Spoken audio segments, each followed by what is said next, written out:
السلام علیکم، پروگرام پس آئینہ میں آپ کا میزبان غلام نبی مورائی۔ آج ہم بات کریں گے حالات حاضرہ پہ۔ حسب معمول ہمارے تجزیہ کار، ہمارے مہمان سید محب اللہ شاہ صاحب۔ السلام علیکم شاہ صاحب۔ شاہ صاحب، پاکستان کی سیاست میں تو بھونچال ہے، طوفان ہے، زلزلہ ہے، جو بھی ہے اس پہ تو بعد میں بات کریں گے، مگر اس سے پہلے جو بین الاقوامی ایشو ہے رشیا اور یوکرین کا، جس میں امریکہ نے پھر یہ کہا ہے کہ نیٹو اور رشیا کی اگر ڈائریکٹ جنگ ہو گئی تو تیسری عالمی جنگ شروع ہو جائے گی۔ اس میں چونکہ آپ فارن افیئرس کے معاملات میں اور خاص طور پہ انٹرنیشنل افیئرس پہ آپ کے اتنا گرپ ہے، آپ کیا سمجھتے ہیں اکنامکلی ادروائز کیا ہونے جا رہا ہے؟ صاحب، یہ روس اور یوکرین کی لڑائی جو ہے ابھی تیسرے ہفتے میں داخل ہو گئی ہے۔ پہلے جو بین الاقوامی تجزیہ نگار تھے، ڈیفنس ایکسپرٹس یا دوسرے بھی، ان کا تھا کہ روس اور یوکرین کی لڑائی جو اگر ہوئی تو ان دونوں کے درمیان کوئی مقابلہ نہیں ہے، یہ 4 یا 5 دن کے اندر لڑائی ختم ہو جائے گی۔ اب یہ تیسرا ہفتہ 20-21 دن ہو گئے۔ وجہ اس کے بڑھنے کی وجہ یہ ہے کہ نیٹو اور امریکہ نے ہر قسم کی فوجی امداد اور ساز و سامان مہیا کیا ہے یوکرین کو کہ روس کا مقابلہ کر پائے۔ اس میں فائٹر جیٹس بھی ہیں، میزائلس بھی دیے ہیں، ٹینکس بھی دیے ہیں، آرمرڈ وہیکلز بھی دیے ہیں، اور بے تحاشا جو آرمز ایمونیشن ان کو چاہیے وہ دیے ہیں، ان کو پیسے دیے ہیں کہ کسی اور جگہ سے جو خرید و فروخت کر پائے وہ۔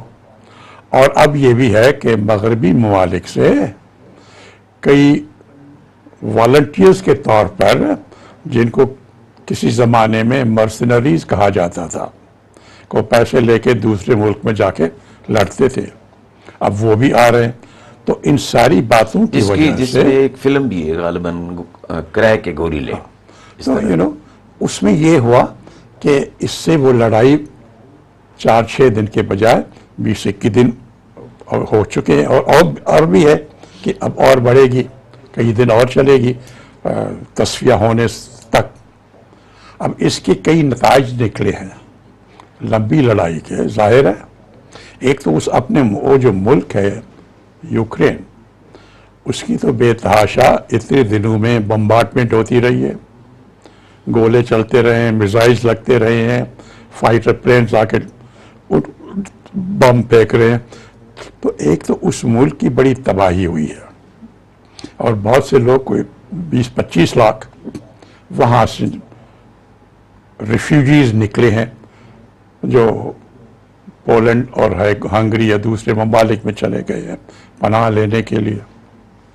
تو ایک تو اس ملک کی تباہی ہوئی، اور دوسرا ایک اور جو باتیں وہاں سے ہوئی ہیں، اب امریکہ نے روس پہ بڑی اکنامک سینکشنز لگائی ہیں ڈائریکٹلی۔ تو جس طرح آپ نے کہا، اگر امریکہ اور نیٹو ڈائریکٹلی روس کے ساتھ لڑائی میں آئیں گے تو یہ تو پھر تیسری عالمگیر جنگ کا خطرہ بڑھ جائے گا۔ تو اس سوائے اس کے کہ وہ ڈائریکٹلی اس لڑائی میں شامل ہوں، باقی ہر لحاظ سے وہ شامل ہو رہے ہیں۔ اب انہوں نے اکنامک سینکشن جو لگائے ہیں کہ روس سے کوئی تجارت نہیں ہوگی کسی ملک کی، کوئی امپورٹ ایکسپورٹ اس سے نہیں ہوگی، روس کے جو ایسٹس ہیں مغربی ممالک میں، خاص طور پر امریکہ یا برطانیہ میں، ان کو فریز کیا گیا ہے کہ جو ریزرو اگر انہوں نے ڈالرز میں رکھوائے ہیں یا پاؤنڈز میں رکھائے ہیں، تو جو ہر ملک کرتا ہے تاکہ امپورٹ ایکسپورٹ اور تجارت ہوتی رہے جس ملک سے بھی ہو، تو وہ کرنسی ان کی بند ہو گئی ہے، ان کے ایسٹ فریز ہو گئے، اور ان کے ساتھ کوئی تجارت کرنے کی ممانعت کی ہے امریکہ نے۔ اچھا، اس کا نتیجہ کیا نکلتا ہے؟ ایک تو روس پر سختیاں ہو گئی نا، لیکن یہ بھی ہے کہ روس جو ہے دنیا کا بہت بڑا گیس اور تیل کا اس کے پاس ذخیرہ بھی ہے اور ایکسپورٹ بھی کرتا ہے۔ اب آپ نے جب امریکہ اور مغرب نے اس کی تجارت پہ اور امپورٹ ایکسپورٹ پہ پابندیاں لگا دی تو اس کا مطلب کہ روس کا تیل اور روس کی گیس کسی اور ملک میں نہیں جا پائے گی، اور نتیجہ یہ ہوا ہے کہ ساری دنیا میں پیٹرول کی قیمتیں جو ہے وہ اوپر جا رہی ہیں، جہاں وہ $60-70 میں تھی اب $140 ہو گئی ہے، اور یہی خدشہ ہے کہ جس طرح یہ لڑائی بڑھتی رہے گی اور وہ روس پہ یہ پابندیاں رہیں گی تو تیل کی قیمت اور بڑھے گی، اس کا اثر پاکستان پہ بھی پڑے گا کیونکہ پاکستان امپورٹ کرتا ہے، تو تیل کی قیمت یہاں بڑھنے والی ہے۔ اب اس تیل کے لیے امریکہ کوشش یہ کر رہا ہے کہ 2-3 اور جو ممالک ہے تیل پیدا کرنے والے، ان پر وہ پریشر ڈال رہا ہے کہ جی آپ اپنی پیداوار کو بڑھا دیں، تاکہ جو روس کی تیل کی ایکسپورٹ نہیں ہوگی تو پرائسز جو قیمتیں بڑھے گی اس کا کم کرنے کے لیے سعودی عرب کو اور عرب امارات کو اور کویت کو اور وینزویلا کو وہ کافی اس پہ پریشر ڈالا ہے انہوں نے کہ جی آپ اپنی پیداوار بڑھاؤ۔ پہلے تو امریکہ ان کے ساتھ کوئی تعلقات، خاص طور پر بائیڈن صاحب جو ہیں وہ سعودی عرب سے تو تعلقات نہیں رکھ رہے تھے، اچھا وینزویلا سے بھی نہیں۔ ایک اور ملک جو ہے وہ بہت تیل پیدا کرنے والا ہے لیکن امریکہ کے تعلقات اس سے ابھی بھی خراب ہے، وہ ہے ایران۔ اب ایران پہ بھی سینکشنز ہے، روس پر بھی تیل کے سینکشنز ہے، اور عرب امارات اور سعودی عرب وہ ابھی امریکہ کی بات کو نہیں مان رہے۔ ان ساری باتوں کا نتیجہ یہ نکلا کہ تیل کی قیمتیں $140 سے اور اوپر جائیں گی اور پاکستان کی اکانومی پہ اس کا اثر پڑے گا۔ دوسری صرف بات پاکستان، پوری دنیا کی ساری پڑے گی نا جی۔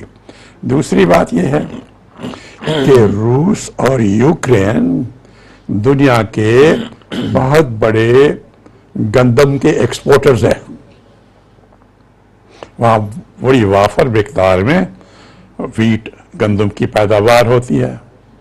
پاکستان عام طور پر یوکرین سے گندم خریدتا ہے، جب یہاں پہ سپلائی اور ڈیمانڈ کی گیپ ہوتی ہے تو یوکرین سے گندم خریدتا ہے۔ اب یوکرین میں لڑائی ہو رہی ہے تو وہاں کی تجارت جو ہے لڑائی کی وجہ سے بند ہے۔ روس کی تجارت جو ہے گندم کی جیسے تیل کی وہ سینکشن کی وجہ سے بند ہے، تو نتیجہ کیا ہوگا؟ نتیجہ یہ ہوگا کہ گندم کی قیمتیں بڑھے گی، کیونکہ کئی ملکوں میں جہاں گندم کی شارٹیج ہے اور جو وہ امپورٹ کرتے ہیں ان کو ان دو ممالک سے تو گندم نہیں ملنے والی، روس سے نہیں ملے گی کیونکہ سینکشن سے، اور یوکرین سے نہیں ملے گی اس لیے کہ وہاں لڑائی ہے، تو گندم کی قیمتیں دوسرے ملکوں میں بھی بڑھیں گی، پاکستان میں بھی بڑھیں گی۔ تو یہ اکنامک ایفیکٹ جو ہے اس لڑائی کا اور ملکوں کے علاوہ پاکستان پہ بھی ہونے والا ہے۔ اب دوسرے بین الاقوامی ریلیشنز کے لحاظ سے اس کو اگر دیکھیں ہم تو اس میں اب چائنا کی اہمیت اور زیادہ اہم ہوتی جا رہی ہے۔ وجہ کیا؟ وجہ یہ ہے کہ روس کے لیے جب اس کے انگلینڈ میں، امریکہ میں، یورپ میں جو اس کے ریزروز تھے وہ اگر بند کر دیے گئے ہیں کہ آپ وہ پیسے استعمال نہیں کر سکتے، آپ جو خریداری کرتے تھے ڈالرز میں کی، پاؤنڈ میں کی یا یوروز میں کی، تو وہ آپ نہیں کر سکتے، تو ان کے پاس باقی بچا ایک بہت بڑا جو ملک ہے وہ ہے چین، اور روس نے جس طرح دوسرے ممالک کرتے ہیں، روس نے بھی کئی $100 بلین کے برابر وان جو کرنسی ہے چین کی اس میں رکھے ہیں۔ اب امریکہ نے زور لگایا ہے چین پر کہ آپ بندش لگائے، آپ روس کو وہ جو چائنیز کرنسی روس کی پڑی ہے چین میں آپ اس کو استعمال نہ کرنے دیں، سیز کریں جس طرح انہوں نے کیے ہیں۔ ٹھیک ہے، جس طرح ہم نے